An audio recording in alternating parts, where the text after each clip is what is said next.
Hello folks. Before we start, don't forget to give the video a like and subscribe for more spine-chilling stories.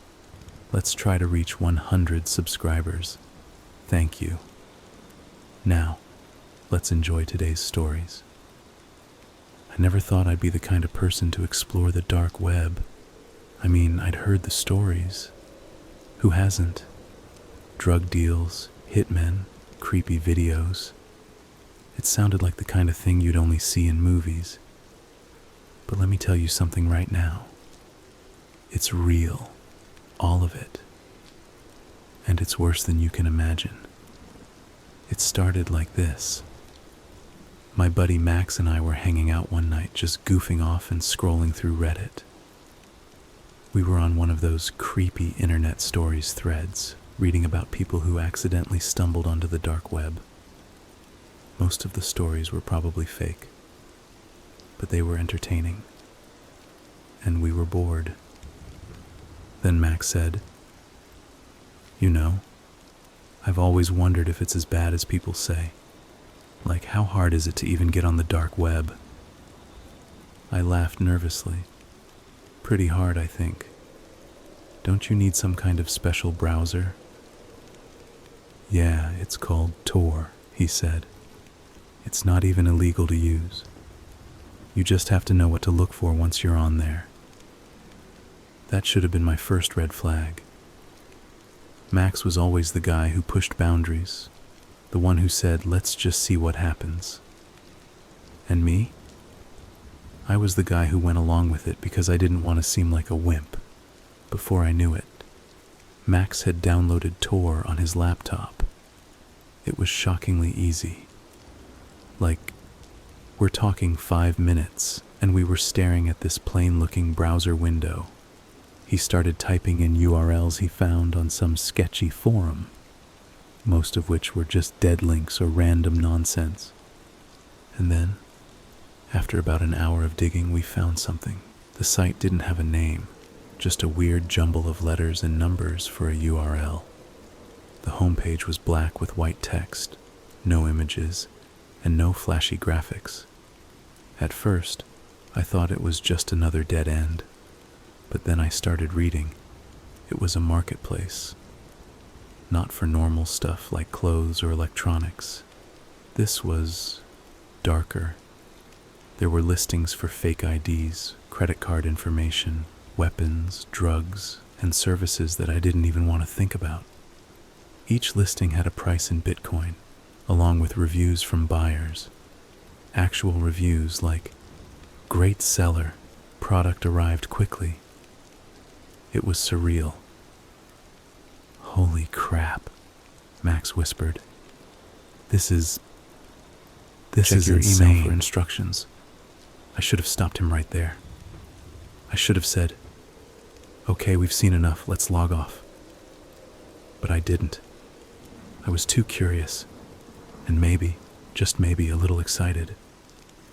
Max clicked on one of the listings, something about custom experiences. It didn't explain much, just that for a certain amount of Bitcoin, you could pay to see things. The seller claimed they had live streams of events that were guaranteed to shock and amaze. Think it's real? Max asked. I don't know, I said. Probably a scam. But Max didn't think so. He was already digging into his cryptocurrency wallet, transferring a small amount to the seller's address. Max, what are you doing? I hissed. Relax, he said. It's just a little. If it's a scam, it's no big deal. A few minutes later, we got a reply. A simple message. We didn't check the email right away. I convinced Max to turn off the laptop and call it a night. But I couldn't stop thinking about it. The marketplace, the listings, that creepy message. It all felt so surreal, like we'd stumbled into a place we weren't supposed to be. The next day, Max called me over to his place. He'd checked the email. They sent a link. he said, his voice low. "It's a private video stream. Starts tonight." "Max, this is a bad idea," I said. "We don't even know what it is." "That's the point," he said. "Don't you want to know?" I didn't, not really. But Max was already setting up his laptop, and I felt like I couldn't back out. So that night, we clicked the link. The screen went black, and then the video started. At first, it was just a room, a small, dingy space with peeling wallpaper and a single chair in the center. The lighting was dim, casting long, eerie shadows. Then someone walked into the frame. A man, blindfolded and tied to the chair. He looked terrified. I wanted to look away, but I couldn't. I kept waiting for someone to jump out and say it was a joke, that we were watching some elaborate prank. But no one came. The video kept playing, and soon we weren't the only ones watching. The chat box on the side of the screen lit up with messages. People were typing things like, "When does it start?" and "I hope they make him scream."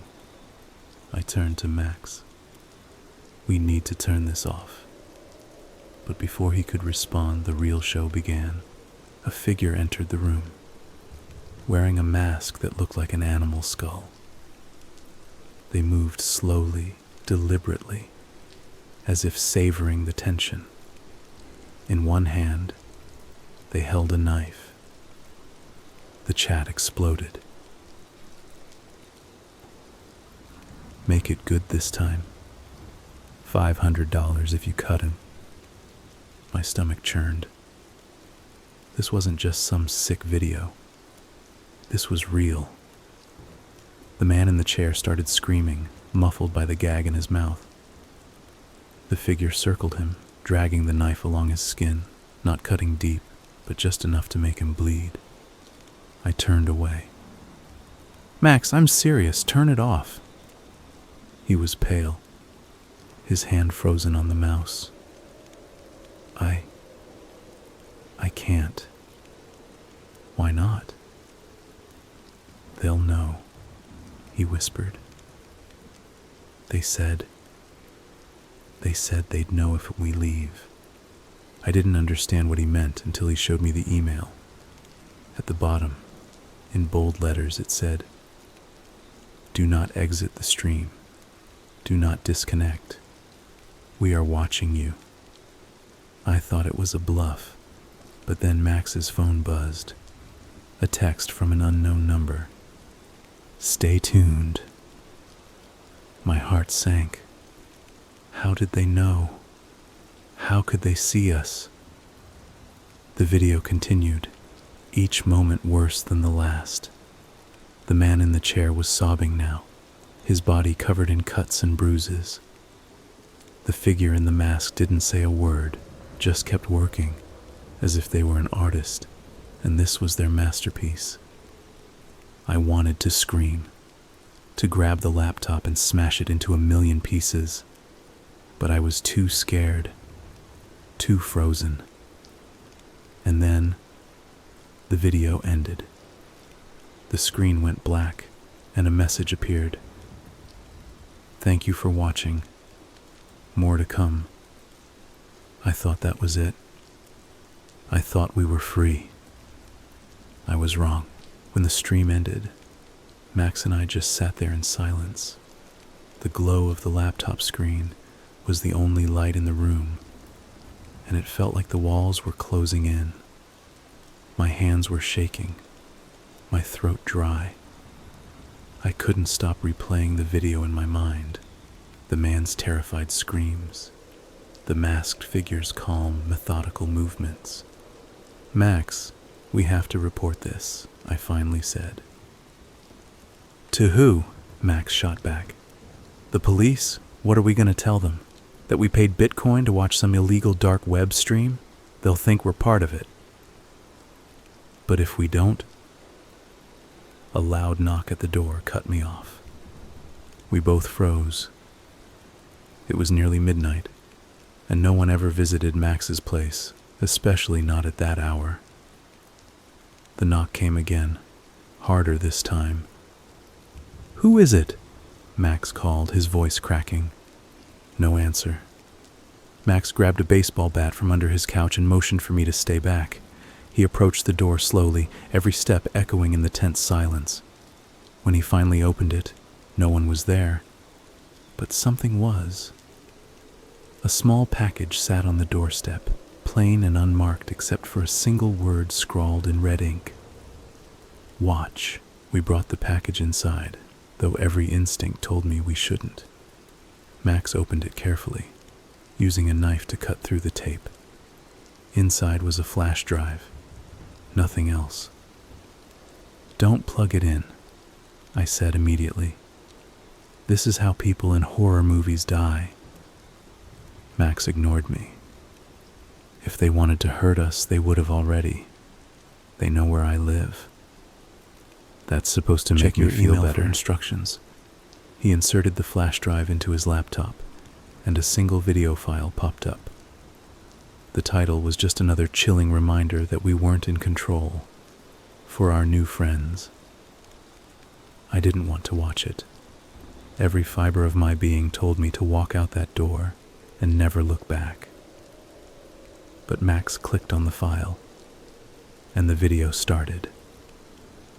It was another room, similar to the one we'd seen in the live stream. This time there was no chair, no person tied up. Just a blank wall with something written on it in what looked like dried blood. "Do you want to play?" Then the screen went black, and white text appeared. "Instructions will follow. Fail, and you'll end up like him." The email came an hour later. The subject line was simple: "Let's begin." Inside was a single sentence: "Leave $1,000 in cash at the park bench nearest to your apartment by 3 a.m. Do not be late." Max and I stared at the screen, our minds racing. "This has to be some kind of joke," I said. "They can't seriously expect us to—" "They're serious," Max interrupted. He showed me his phone, another text from the same unknown number. "Don't disappoint us." "We don't even have that kind of money," I said. Max didn't answer. Instead, he grabbed his wallet and started counting cash. He didn't have enough either, but he said he'd borrow the rest from a neighbor. "Are you seriously going to do this?" I asked. "What choice do we have?" he said. "You saw what they did to that guy." So we did it. At 2:45 a.m., we crept out of Max's apartment and left the money on the bench. We waited, hiding behind some bushes to see if anyone would come. At exactly 3 a.m., a man in a hoodie appeared. He grabbed the cash without even looking around and walked away. We thought that was the end of it. We were wrong. The next morning, we got another email. This time, the task was even worse. "Deliver a package to the address below. Do not look inside."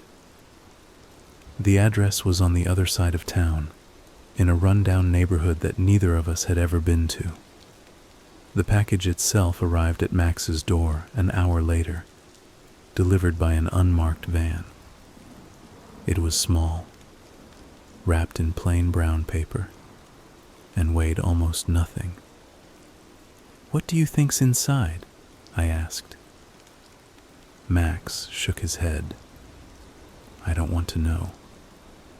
We drove to the address in silence, the package sitting ominously on Max's lap. The house was abandoned, its windows boarded up and the lawn overgrown. We left the package on the porch as instructed and walked away. But as we got back into the car, I glanced in the rearview mirror. Someone was watching us from one of the upstairs windows. The tasks kept coming, each one more twisted than the last. We were forced to follow strangers, leave cryptic messages on public bulletin boards, and even break into an empty house to steal a specific item. Every time we completed a task, We hoped it would be the last, but it never was. And then, one night, they asked for something we couldn't give. Bring us a person. I felt like I was going to throw up when I read the email. Max looked just as sick. They can't be serious, I said. They're dead serious, Max replied. And if we don't... I didn't let him finish. I stormed out of his apartment, my mind racing. I couldn't do this anymore. I couldn't keep playing their game. But when I got home, I found a note taped to my door. Don't think you can quit, we're watching. The next task came with a promise. This is your final challenge. Complete it. And you're free. The instructions were simple. Meet at an old warehouse at midnight. Bring no phones, no weapons, no backup. Just ourselves. We had no choice. When we arrived, the warehouse was pitch dark, the kind of darkness that swallows you whole. The air was thick with the smell of mildew and rust. A single light flickered on, illuminating a table in the center of the room. On it were two objects, a knife and a revolver. A voice echoed from the shadows, distorted and mechanical. Only one of you leaves. Choose. Max and I stared at each other, our faces pale under the flickering light.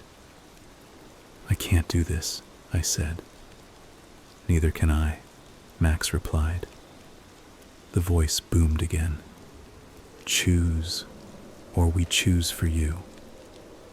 In that moment, something inside me snapped. I grabbed the revolver and pointed it at the darkness. You want a show? I yelled. Come out and do it yourself. There was a long silence, and then laughter. The distorted voice laughed, deep and mocking. The lights came on, blinding us. When my vision cleared, I saw cameras, dozens of them, pointed at us from every angle. And behind the cameras, a group of masked figures. One of them stepped forward, still laughing. Congratulations, they said. You passed. Passed what? Max demanded. The audition. We didn't wait to find out what that meant. We ran, sprinting out of the warehouse and into the night. We didn't stop until we were miles away, gasping for breath. It's been months since that night. And I still don't know who they were or what they wanted.